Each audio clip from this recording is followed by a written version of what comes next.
Welcome back. Is this the fourth episode? I don't keep track. It's not official. It's your brain trust, if I can even use that anymore. Brian Gillis. I'm here with Steve. What's up? Yeah, this is number 4 right now. This is the third one in a row, I think, that we're doing. Yeah, no, it feels pretty Yeah, good. so we're getting more consistent. Yeah. Yeah, all we gotta do is find consistent listeners now. Yeah, that's the thing. And not to insult you, it's just if you do listen to these episodes, give some feedback so we know that you do. We would love to interact and not just talk to one another because we do that when we're not recording. Yeah, we have an iTunes page. By all means, leave some feedback. You say we fucking suck. We'd love that. I would We'd love that yeah, more than silence. I would love hate right? mail. Hate mail is Like, so much fun. Exactly. Yeah. You know you're doing something right if someone thinks you're doing something wrong. So this is it's been a pretty slow week. Yeah. Outside of, Ant-Man and Trainwreck, nothing's really happened, which is neither here nor there. That's not necessarily a bad thing. With the weather in Southern California right now, it's been so horrible. We do need some kind of distraction, though. It's really nice that it's raining. Like, I love the rain, but Yeah, it's also especially since we're in the incredibly drought. hot out. It's freaking terrible. It's not even necessarily that it's hot, it's humid. Because 70 degrees in the summer at night, that's pretty common for Southern California. We do live in a desert. But, yeah, this rain, this downpour is really strange. It reminds me of Chicago in the summer. I've never been to the Deep South, but I'm pretty sure it's exactly like this there right now. I might find out in a couple months.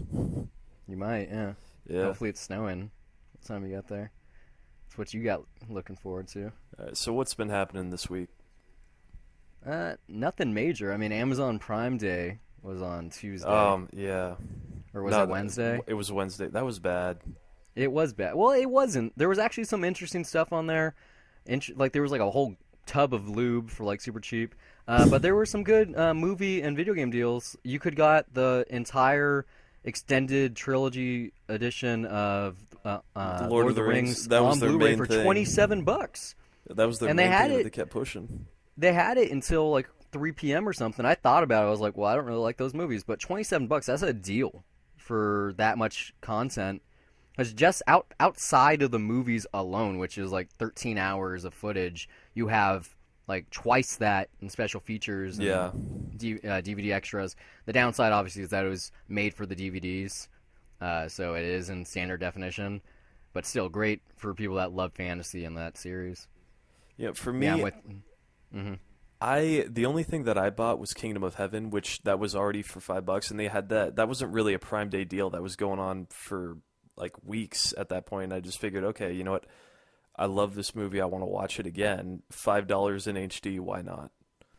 I almost bought the Order 1886 for PlayStation. The collector's edition was $40, and it was like a pretty extravagant set. But then I went, do I really want to spend $40 on a game that's supposed to only last like 6 hours or something?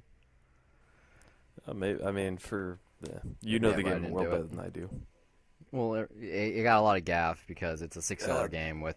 This just is a why I single want player. another host, because I know somebody else that would have a response to that, man. It's supposed to be good. I've seen it. It's like the game has a 16:9 aspect ratio.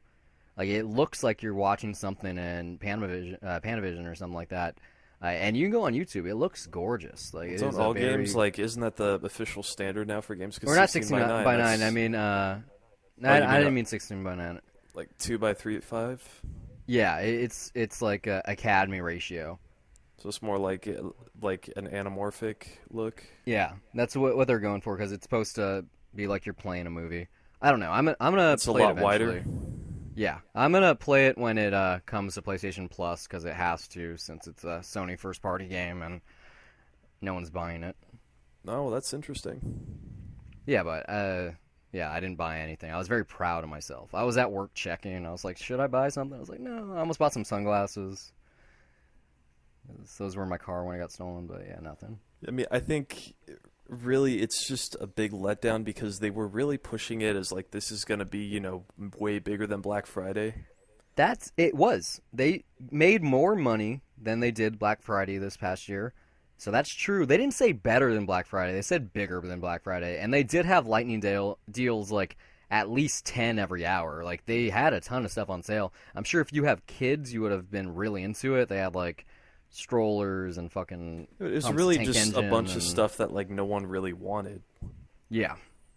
Like, I mean, whereas Black Friday, it's deals on stuff that you know that you want to get. It was a ploy for them to get subscribers. And I'm sure that they got a whole bunch of new ones. Yeah. And for me, since I'm already a Prime member, I didn't really care that I didn't get anything because I get stuff all the time anyway. Speaking of getting stuff all the time, I'm about to order RoboCop on Blu-ray because the director's cut is only $5, and it has all of the special features that were on the Criterion Collection DVD, which is out of print and very rare. Like it costs like $25. It's a great case. I almost bought it at Amoeba forever ago, and I regret not doing it. But I'm gonna get the Blu-ray instead. Has a 4K remaster, and if you don't know, that doesn't mean that it's output at 4K, but rather the 1080p. digital intermediate. Yeah, it's 1080p, but they did it at a 4K scan. No, I hear that transfer is amazing. Yeah, it's supposed to look fucking amazing. I keep Like almost buying it, and I know it's cheap, but then at the same time, I'm doing it. I already have the movie, and I know that this podcast is named after RoboCop, but Yes, it is. I don't know. I just don't feel the need to buy it that much, just because I've been selling so much stuff lately. I'm just thinking of what needs to be on the shelf, $5, as opposed like, to just fuck. tossing it there. Fuck, I'd buy that for $1. I'd definitely buy that for $5. I'm going to. It goes back on stock on Tuesday. That's when I'm going to order it, just so I don't have to. Like, the point of Prime is that you have the one-day shipping. I'm going to take advantage of that And I need because I need it. I need to see RoboCop again. And that's we don't. for sure. We obviously don't mean the Joel Kinnaman remake, which is also isn't a bad. fairly okay watch. It's not bad. I mean, there's a lot of interesting things they do with it. They too reference our podcast name on that movie, but it's not. It's not the Bixby Snyder thing, which is. I'd buy that for $1. I wish every time I said that someone laughed, just like in the movie. It's probably the only reason to watch RoboCop 3 is like the extended versions of the show that you get to see, because you actually get to see like sets and stuff. And I at one point when I still had the Tumblr for this podcast, I had one of the special features on there, and it has since been removed from YouTube. But it was great. It was like a short little featurette, maybe 5 to 6 minutes, about how that joke came to be, and like Paul Verhoeven kind of going behind the scenes, talking to Paul Verhoeven. You saw Showgirls this week. I did. You finally saw it. I did What finally did you see think? it. I didn't read your review online for a reason. I want to hear it from the horse's mouth. Yeah. All right. Well, let me put it this way. It's Amazing. trash. First of all, it's absolute trash. That's not a bad thing. It's No, not. it's I don't supposed to be think it's trash. terrible. It is kind of amazing. I mean, Right? there is like It got Elizabeth a Berkley's wide performance. Yeah, and Elizabeth Berkley's performance. It's kind of horrible. There's some horrible dialogue in there, and she just kind of fidgets around in the first half like a 5-year-old. I guess she's supposed to be bipolar. Don't forget But, the gyrating. Don't forget the gyrating she does endlessly in the movie. Both with clothes on and off. She's not a good dancer. Nah. I think the image that just came to my head right now is her. I'm always going to Swimming remember her. pool? I guess, yeah. That's Just amazing, flapping isn't around it? like a fish. Like when you mention Elizabeth Berkley, that's what I'm going to think of. It's like, It's not how is Saved by that the Bell. Kyle It's- Macmillan in the pool with her? Like, that's the best part. It's like, that's Twin Peaks. Fucking her in a pool, like a porn star. That may not be a good performance, but you know what? You can't say that she didn't give it her all. She gave it her all and then some, and it's definitely iconic. It is like a quintessential cult film. Yeah, And it's I not, mean, it's honestly, like, most cult films are bad, and there's nothing I have around to be that. honest, though, I don't see why this is I don't think it's Considered even one of the worst worthy movies of. ever. Yeah, I don't think it's worthy of the title at all. Thank Like you. it is not at all. I don't see why. Like it's it's ridiculous. I mean, that's for sure. Yeah. But it's Paul Verhoeven, and he's done RoboCop, he's done Total Recall. Both are satirical. Starship Troopers. Yeah, I mean, the guy's known for satire, so I mean, how else could you not look at this as, a satire on show business? And also, it has a pretty clear, focused, linear narrative. It's not like it's not something like The Room where Or like You Enter just- the Void or something. Well, Enter the Void, that's more of an art film. Yeah, but I mean, Yeah. I've tried to watch that like 3 times and I can't. I'll do it eventually. Oh, dude, I like that movie a lot. That Like, opening point it's a of view trip. stuff is really good, and then after that, I'm like, what the fuck is going on? Yeah, no, Like I said, I'll watch it it's a eventually. crazy ride. Yeah, but Uh, yeah, he makes very graphic satirical films. This is a very graphic film, except instead of blood and head exploding and stuff, it's sex and tits. Like the whole movie it's still better than a Cinemax movie. yeah, Like the sex is better, the people naked look better, and the whole Vegas thing is very interesting. It kind of has that Boogie Nights thing going for it, except instead of porno, it's the showgirls. yeah. I mean, it really, I can't see this as bad because it really does feel like it's competently made and there is some confidence behind there. I And mean, it's fun. it's There's focused, some yeah. Yeah, like that puppy chow scene, that's probably one of the most known scenes along with the swimming Which pool. makes no sense. It totally doesn't make sense. Whatsoever, no.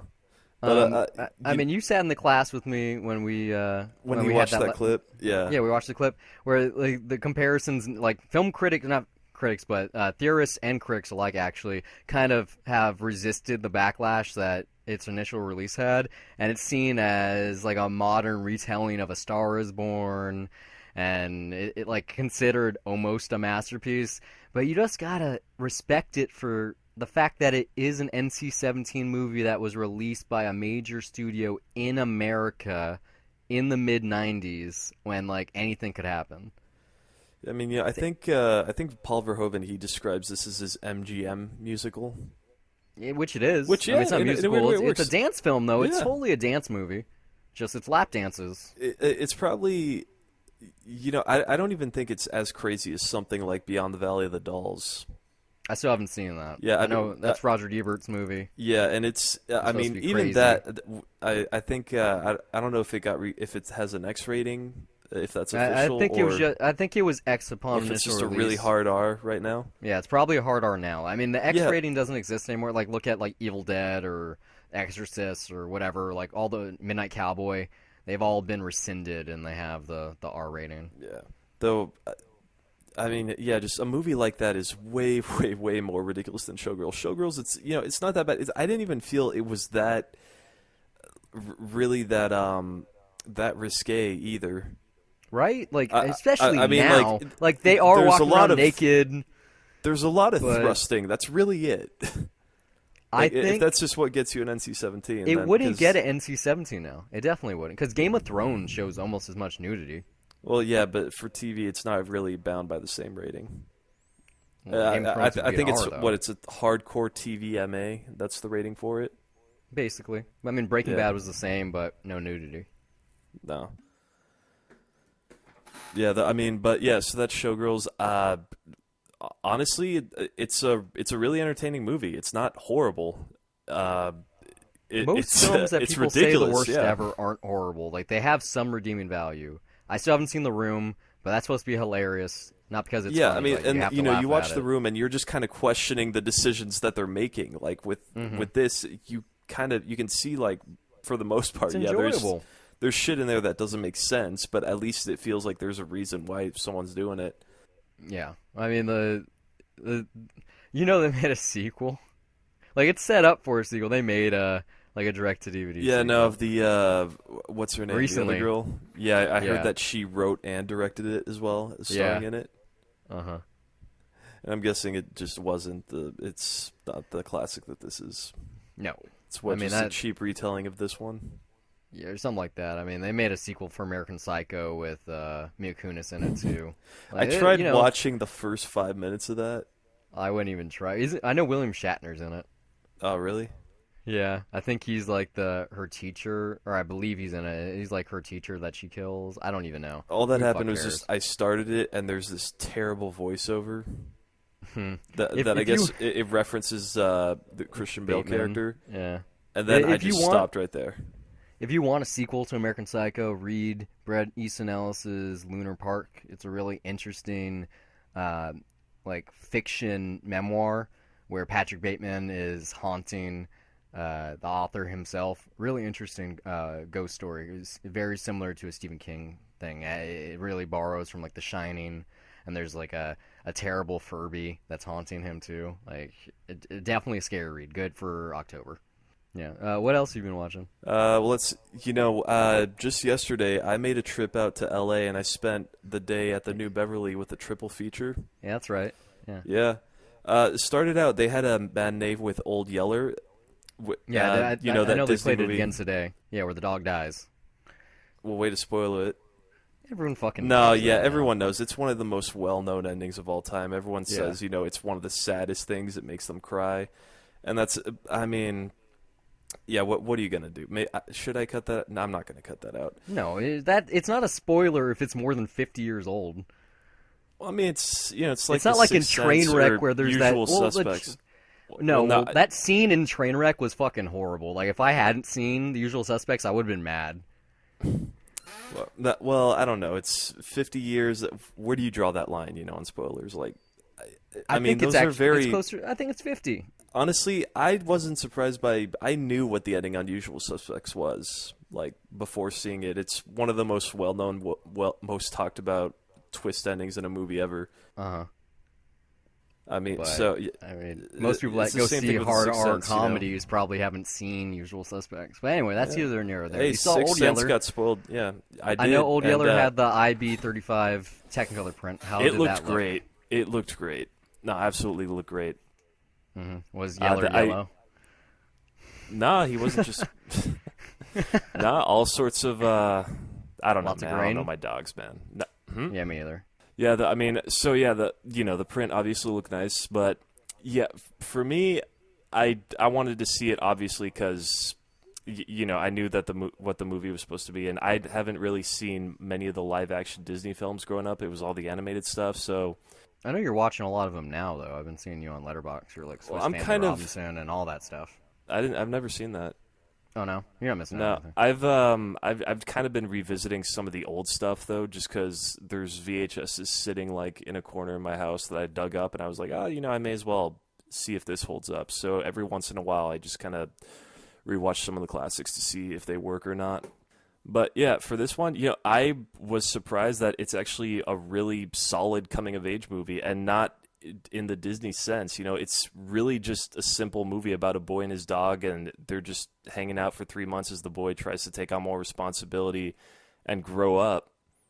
And it really isn't that corny at all. Like it's just, Except I don't those know last like 4 minutes or whatever when they shoot the dog. yeah. I mean, it's really sad, but that's kind of what I like about it. It's very simple, and it has a great lesson for kids at the end. It's never really overly. It's not big or operatic. It's not My recollection It's of not it now is, I haven't seen it in a long time, but to me it seems like it could be a Lifetime movie now, or like an ABC Family made for TV film. ABC Family. I mean, sure, it still has that '50s charm to it. This was made in 1957, I think. Okay. Yeah. And then you jumped a couple years later for the rest of your triple feature. What else did you watch? Tell the World. Well, there was a double feature for The Birds and Jaws, and The Birds I had never seen. Jaws, I've seen it many times. I'm not going to say much about it. Just, the print looked great. They had a brand new print that I believe was just struck for Jaws, the 40th right? anniversary. Yeah, for Jaws. Yeah, that Which, was moving around. And, it looks so amazing that, there's this whole, the stupid film versus digital debate. I mean, the side that I'm on is I think film looks beautiful. Like, and I'm not knocking on digital, but seeing a clean, pristine, scratch-free, like no specks of dust, 35 Which millimeter is print almost impossible. with perfect color, like this was just so rare. And I'm looking at it and I'm just thinking, like, wow, digital has so much that it's got to reach to at this point. We're getting there, but Well, there's still a it's- lot of work to do. It's probably one of the best arguments in that documentary, Side by Side, which is a really good jumping off point for the debate. Film is an organic medium, so it captures life in a way that is true to life, whereas digital is ones and zeros trying to replicate it. You can't really do it. Like, we're talking about films here. It's on film. Saying something like you're watching cinema doesn't really work. You're not saying you're watching a digital video. The term is used. I hope it never disappears. But if you go to the movies, it doesn't exist anymore. Yeah, I kinda mean sad. it's really rare, and I guess I think Hateful Eight, they're gonna Yeah, they're really doing the push a road show. film exclusive release, Yeah. yeah, and they're gonna try to get that around that. I think he's aiming But for what 100 theaters with 70 millimeter. yeah, that's what I was about to say. They got rid of all the film projectors in most multiplexes. Like they just don't have them anymore. So unless you Yeah. have a true IMAX or you have like a Landmark or an ArcLight or something that's on the artsy side, chances of you seeing it are really low. I know there were around like 200 theaters that were able to show Interstellar for its film exclusive release, and I think that's Yeah, a lot also of those including were IMAX. IMAX. Yeah, but Yeah. I mean, I did go to a multiplex just to see it on 35, that because they had it, Was and that your first rewatch? for Interstellar. No, this was while it was in theaters. Yes, what I'm saying was like your first rewatch. Oh Oh, yeah, sorry, like, IMAX. yeah, yeah. No, I mean this was like all within the first week of the release, and I went to see that before it went away. So talk about the birds. You've never seen it. I'm I interested. haven't. All We right. kind of did like a mini sneak preview of this in text form yesterday. Yeah, well, here's the thing. I grew up, hearing about this as one of the scariest films of all time. I think it was on that Bravo countdown of 100 Well, scariest Yeah, that movie Bravo moments. list is fucking weird. So Yeah, well, I mean, but still, that was like when I was growing up. That was something that I saw, and then later, it just kind of became more of a joke around people, and I would see it's the a only laughable stuff movie.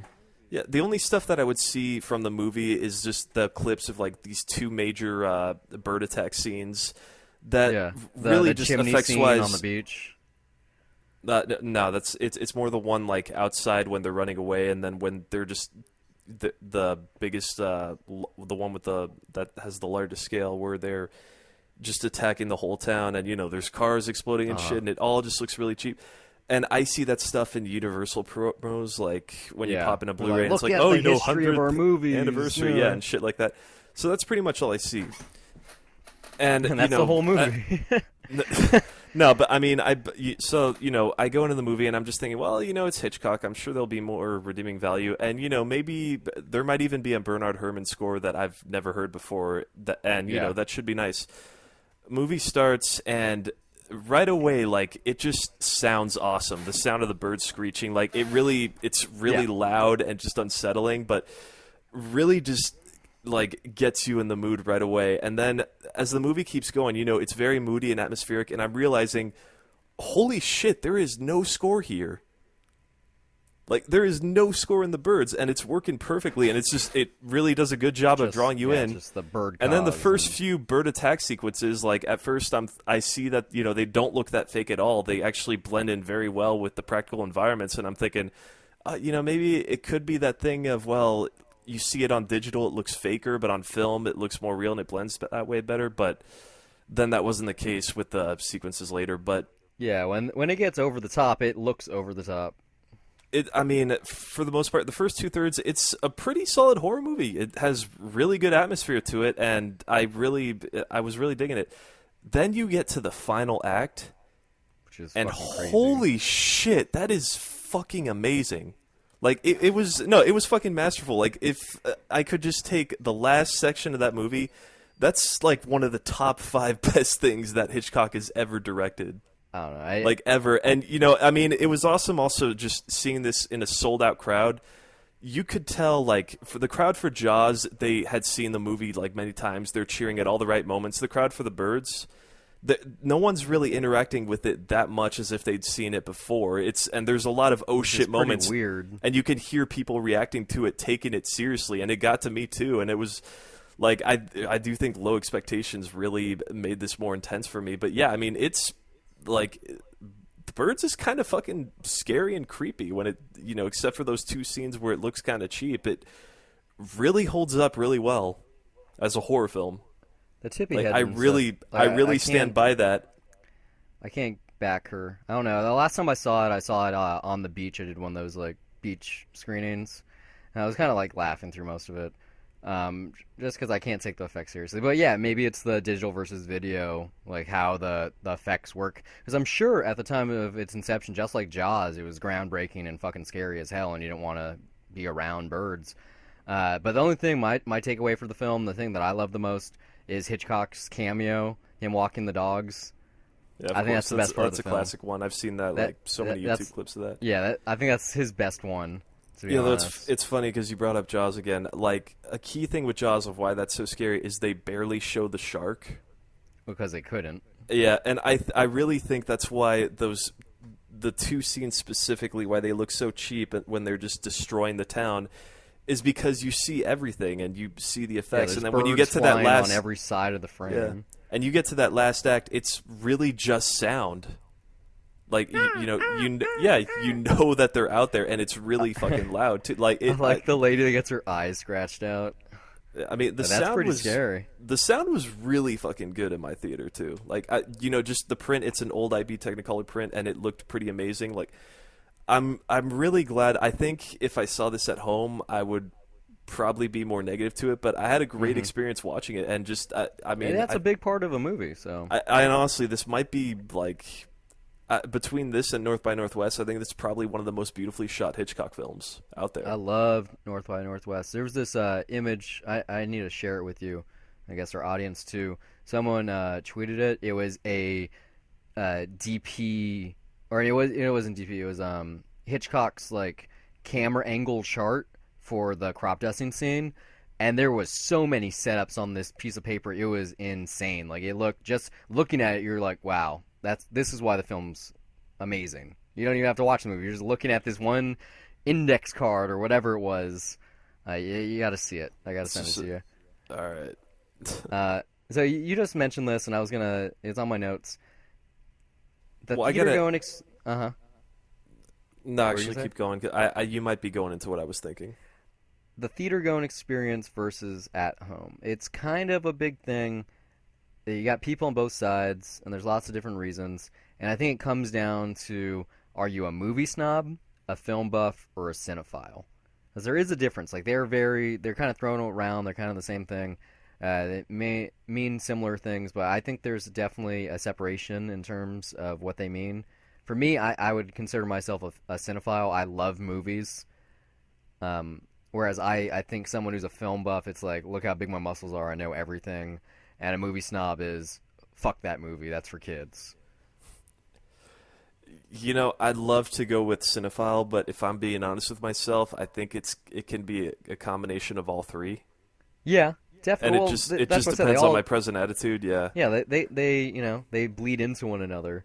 Like, I try to stick with cinephile, and I try not to just impose and do that fanboyish bullshit of like oh, my opinion is so superior and whatnot, and oh, I'm above all that shit.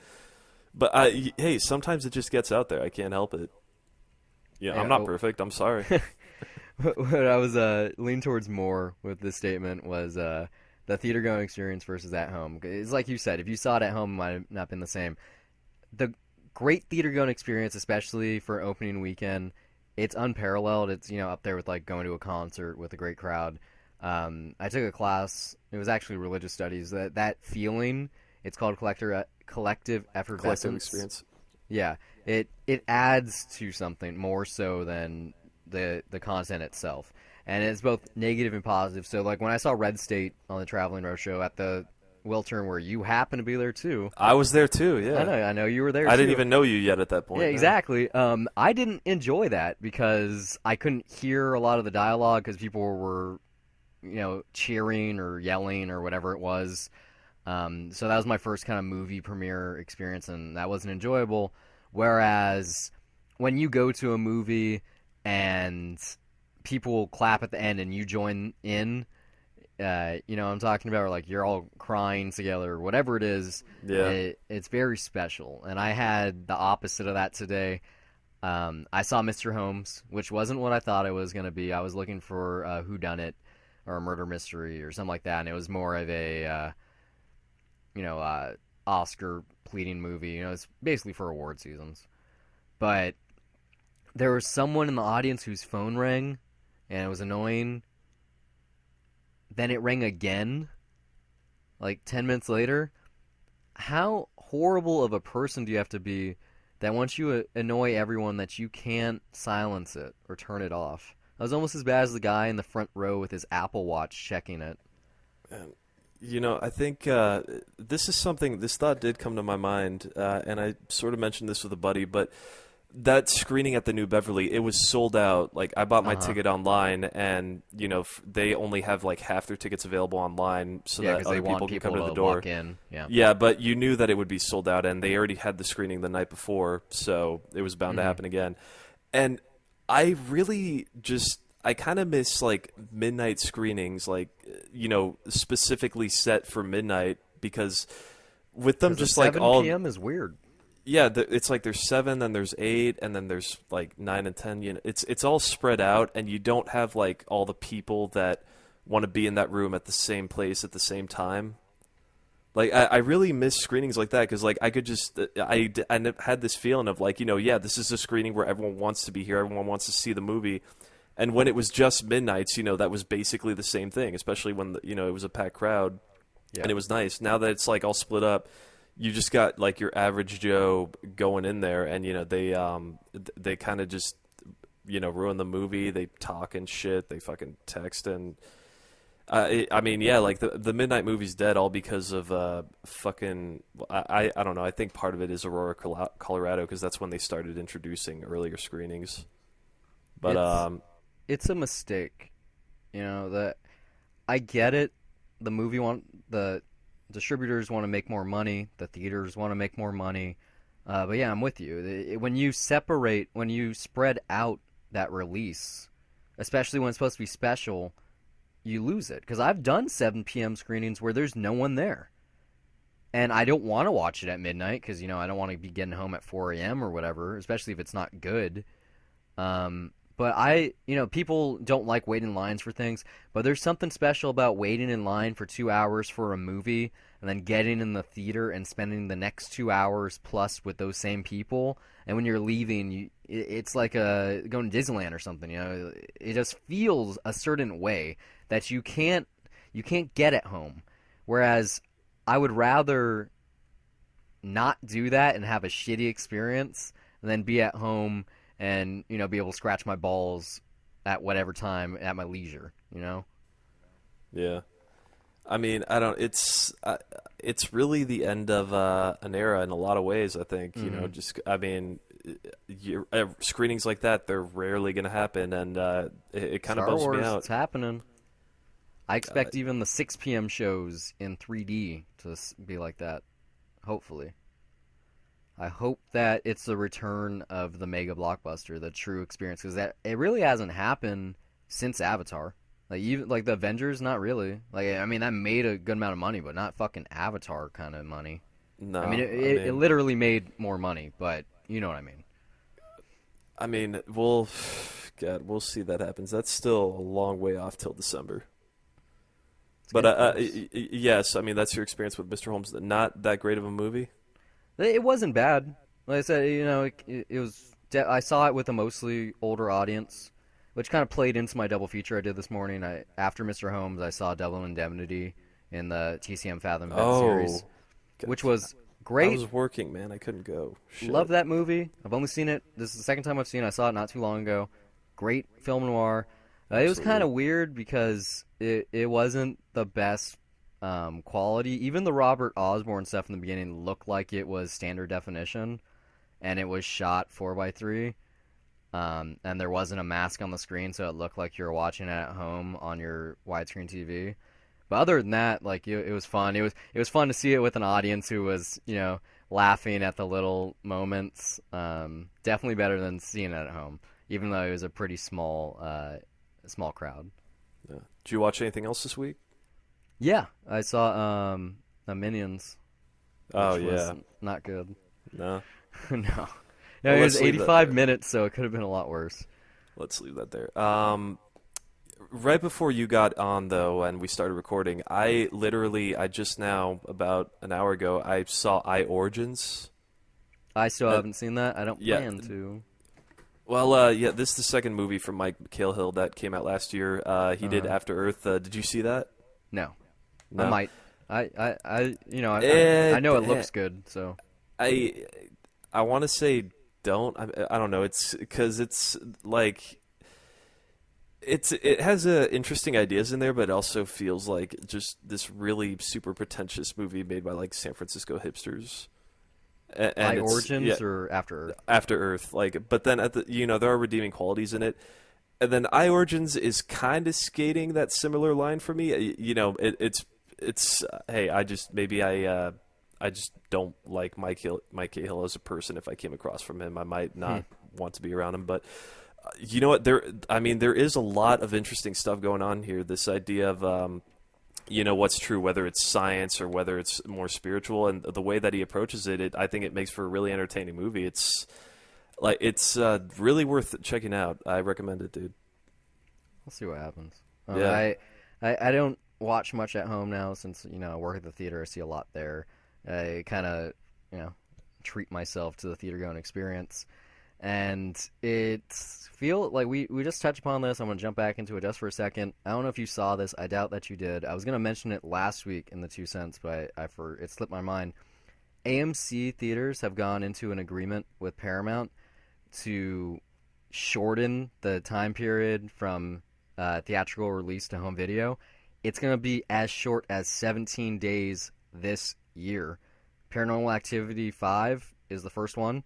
Once it gets to less than 300 screens, it's already going to be at home.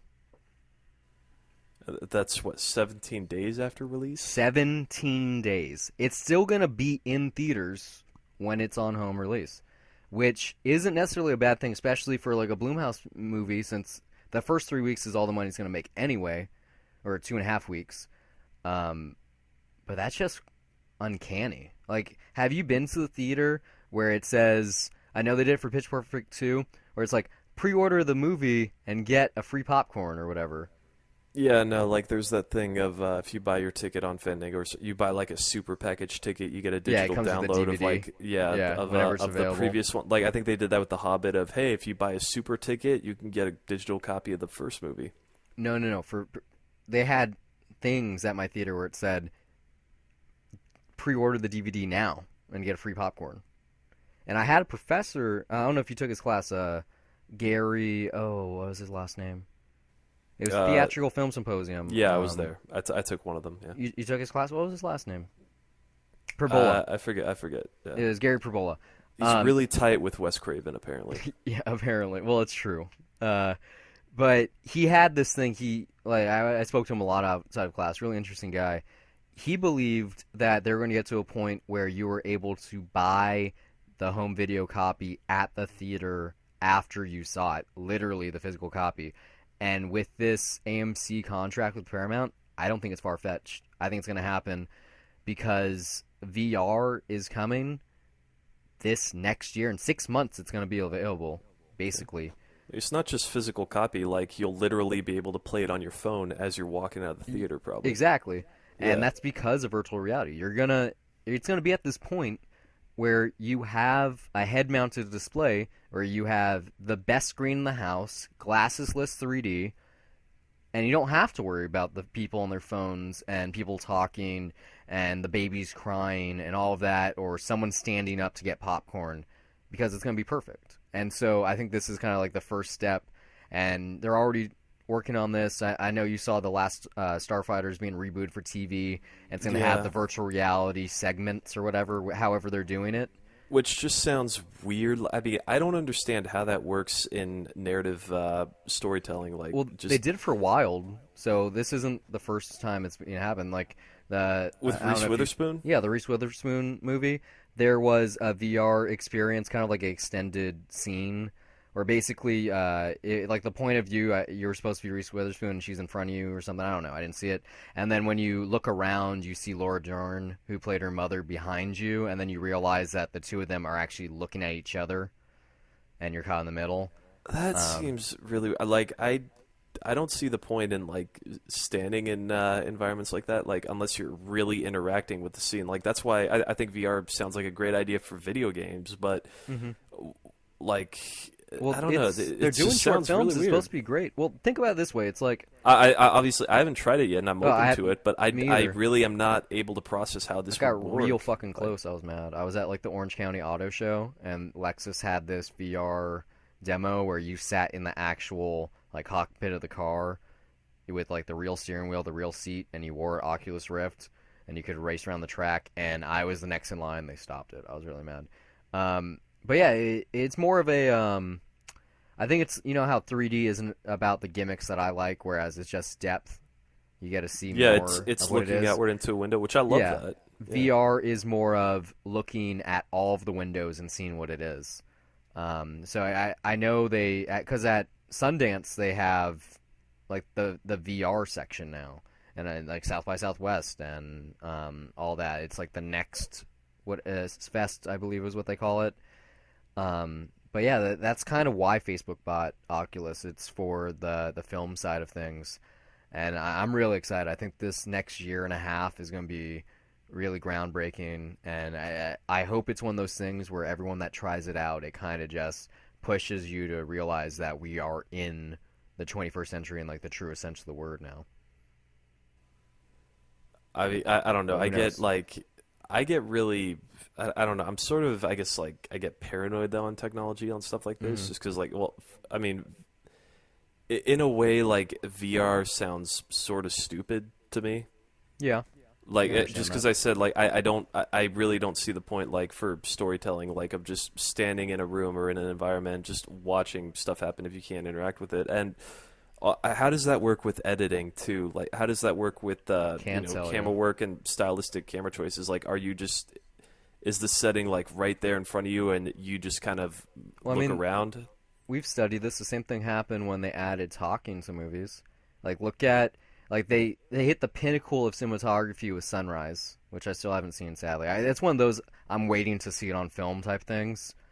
Um, whereas I know the camera work is supposed to be just oh my god like flabbergastingly beautiful, and then they added microphones and it limited the camera to nothing, and then it took them 20 years to get back to where they were, and it still wasn't the same. I think it's going to be something similar like that because I've heard people talk about 3D as a gimmick, which it is in some ways, but a film done well in 3D is a whole new experience, and I think VR is going to be a similar thing because I don't think it's going to be like every film is released in it, but they definitely will be releasing, or not releasing, but making films in the format because you have to use special cameras.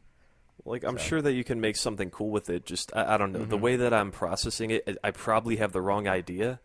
yeah, I just don't know if film is what you would call it it or would a be a movie virtual for that matter. experience or Yeah, something along it those would lines. definitely it would be something different. So I don't know. I feel like it sounds more like the invention of something new, like a Hmm. completely different medium than it is like actual movies to me. But From what I know, it's not I don't know. full feature lengths. It's more of a like 2 to 5 minute thing right now because that way you can redo it and look at it in different ways and or not interact necessarily, but just get a new perspective on things. Like maybe you're looking straight up instead of behind you or whatever. I don't know. I'll know when I fucking get my Project Morpheus in the first half of next year.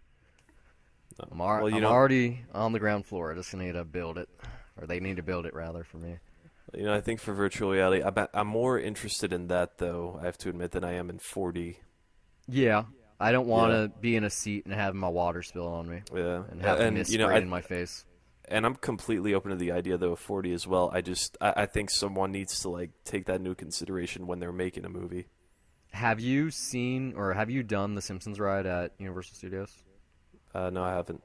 Okay, well that's a 4D experience in the same way that the Back to the Future Like, was, how except long has it been there? Because I have not been to Universal. I think a since while. like I haven't been there since 2000. Oh, well, it's not that old. I believe they put it in around 2008. Yeah, the But site it, definitely it wasn't it there. is a 4D experience. The seat moves and all that, and you get water splashed in your face and wind blowing on you. And there's like this scene or a sequence where you get baby powder smell around. But yeah, you could do that for Ant Man and stuff, which is kind of affects the box office numbers. I don't know if you saw them, but Ant Man made 58 million, so it was right where we said it was going to be around 60. Yeah, What people that's not predicted. bad. I mean, It's not bad. it's not Yeah, amazing. Yeah. it's not amazing, especially when you consider Minions made 50. Um, but that's the breakdown. It was in 2D, 3D, IMAX 3D, 4D, all that shit. The money adds up for the extra tickets. But yeah, that's not bad. It's not Trainwreck. Trainwreck made 30, which is really good for a hard Yeah. R. No, I mean, that's usually that's the average Apatow opening. Or even for an R-rated comedy, that's good. I mean, Yeah, it that's doesn't good. have the budget of Ted 2 or anything. Speaking of Ted 2, Universal has done it again. Top 3 films this weekend, 2 of them were Universal picks. I don't know how they're doing it. They must have sold their soul to the devil or something. It's like that joke from Dogma or Serendipity. She was like, I'm responsible for 19 of the top 20 grossing films of all time. Yeah, I mean, I've said it so many times. They're kicking ass right now. Yeah, I mean, hey, good for them. Bad for us. Netflix price increase. Do you think that's going to happen? I doubt it. Last time they tried to do this shit, it was, I think, 3 years ago. It was when they removed the DVD from the entry point when it was still Yeah. $7.99. And there was such a big backlash. You remember what they were going to call it? It was like Quickster. Quickster, yeah. Yeah. And just the I mean- name alone, people were like, fuck you guys.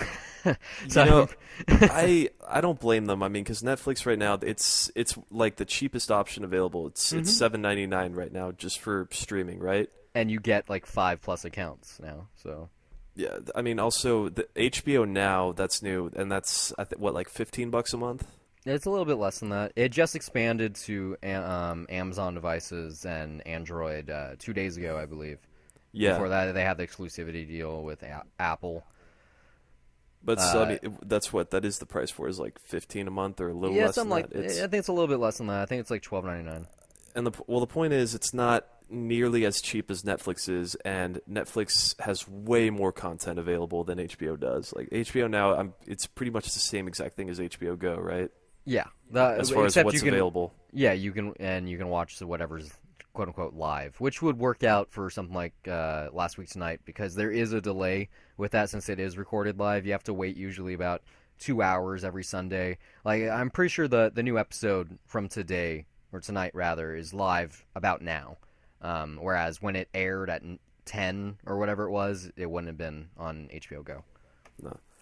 Well, I mean, Other- honestly, you pay for the content for HBO, to be honest. Like, if you don't watch the original programming, their miniseries, their documentaries, such as A Montage of Heck or Going Clear, the Scientology one, then there's no reason to have HBO Go, because, yeah, they do have their flicks, which includes, obviously, their DC properties, Inception, whatever, but they don't, obviously, have the kind of library Netflix has. But on the other side, Netflix's original programming isn't nearly as good as HBO is. Yeah. So. Though, I And mean, also, HBO doesn't do the binging, which I am a big supporter of. Fuck binging. yeah. I guess what I'm really trying to get at though is like I won't be surprised if a price increase happens, and that's mainly because like cable is really gonna fizzle out. It's And already fizzling. yeah, well, I mean, like it's gonna fully fade out pretty soon, and all this is gonna be on the internet.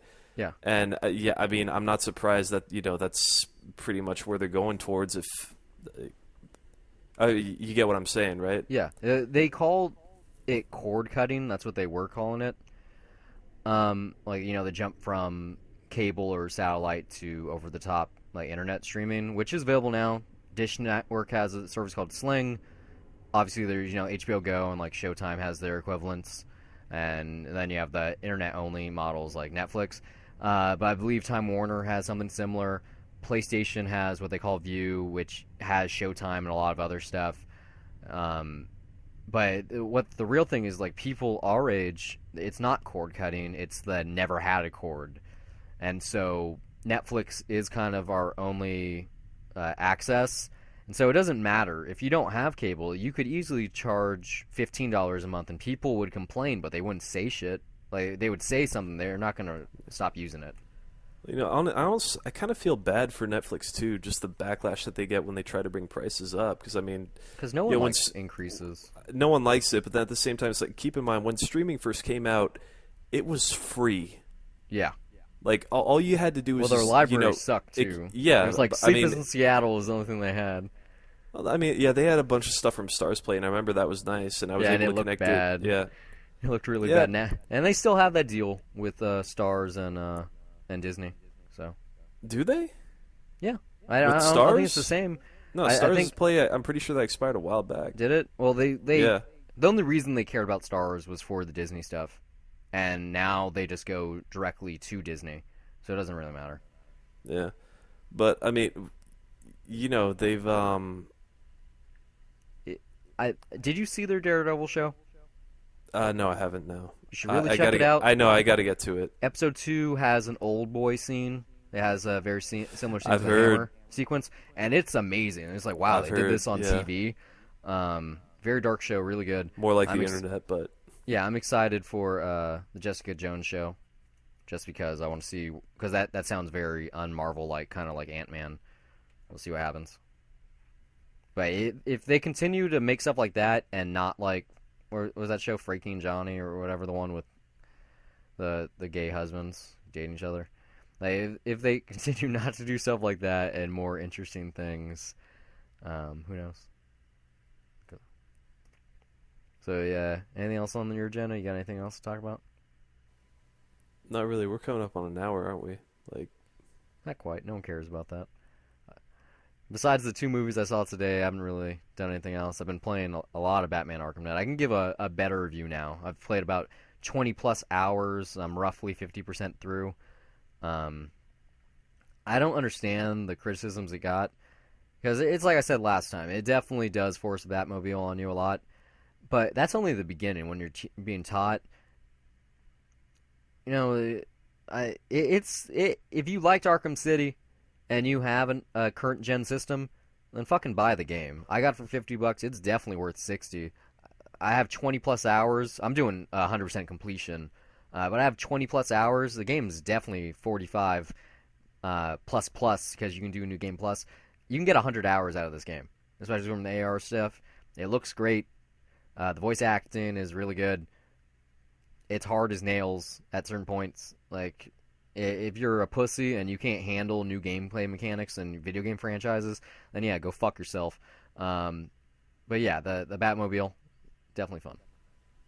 yeah, this is the first time that you can do that, right? Use the Batmobile. Yeah. Well, in the Batman Begins game, It wasn't in Arkham Asylum, and I gotta finish that still. That's how far behind I am. in all the Arkham games, no, there has not been a Batmobile, but it's not the first time there's been a Batmobile in a Batman video game. Like I said, Batman Begins, which actually had all of the actors reprising their characters for the voice acting besides Gary Oldman. There was a Batmobile sequence. Did not play that game. You can watch it on YouTube. It does not look That's good. one of those games like made for a movie that they just hash out right away, though. This one's actually supposed to be not bad, though. For Arkham specifically, though, this is the first. Yeah. Yeah, Arkham Asylum, there's like no open world at all. Arkham City, there was, and this is a world with fast travel, basically. Well, not fast travel, but a car. Why would anyone? I don't know why you'd complain about that. That sounds awesome to me, driving the Batmobile. It's because, well, like, it's me? not necessarily driving. I'm not sure that's what they're complaining about. It's more of the tanking. Like, you use it like a tank, and they're shooting and, like, fights with drones. And it, like I said, there's a steep learning curve, especially when you get a little bit deeper into it. Like, I just did one last night it was pretty hard. So, like, not nearly as hard as this other mission where I just had to, like, save a firefighter. I must have tried it like 10 times. I was getting really frustrated. I got more complaints about that than any of the Batmobile stuff. But yeah, I think it was just people wanted to bitch about something. You got to complain about something, you know? Like GameStop, or not GameSpot, GameSpot, they gave it a 7 out of 10, which is a fairly low rating for a AAA game. Whereas I'm 100% certain they're going to give Metal Gear Solid 5 a 10 out of 10. And I really don't like Metal Gear Solid games. So, like, talk about cinematic. Like, the cutscenes, you can go on YouTube, you can watch compilations of the cutscenes from those games that are, like, 13 hours. Like, do you really want to watch a marathon? Do you want to watch the entire Lord of the Rings franchise? Or do you want to play a video game? Well, you know, that's personal preference. Yeah. Yeah. People like sucking Hideo Kojima off, which isn't really what's happening this time because his name's not even on the box art. That's pretty controversial. They've kind of severed ties, Konami, with him. And there was supposed to be, I don't know if you heard about it, there was a game called Silent Hills, a reboot for that series that Kojima and Guillermo del Toro are working on, and Norman Yeah, Reedus is but starring in it. they dropped out. Well, they Or, didn't drop out I don't. necessarily. They They're just having stopped. trouble getting it made, I No. guess. They stopped development. It is dead in the water. They made this thing called PT for PS4, which means playable teaser. And at the end of that's when you realize what it was. Um, it's not even available on the PlayStation Store anymore. I'm lucky enough that I still have a copy on my PlayStation. If I ever delete it, I can never download it again. So even though I don't like horror, and I definitely don't like horror video games unless they're like on the fun side, kind of like Resident Evil 4, I'll never delete it just for solidarity's sake. And if I ever, were to sell my system, I could get that extra money, which I would never do, but just in case. That's a good plan, man. It is a good plan. I like playing with things. Well, I think we've covered just about all we can. I hope it's been a good listen. We'll be back next week with two hopefully great films, Southpaw and Pixels. I'll be seeing the latter in 3D. I hope Steve will be too. I'm thinking about it. Do it. I'm gonna do the IMAX 3D. So. I think I'm seeing Southpaw first, so you're gonna have to tell me what's up. Oh, I'll see. I don't know what my viewing schedule is gonna be like. I'm excited about both. So. Thanks for listening.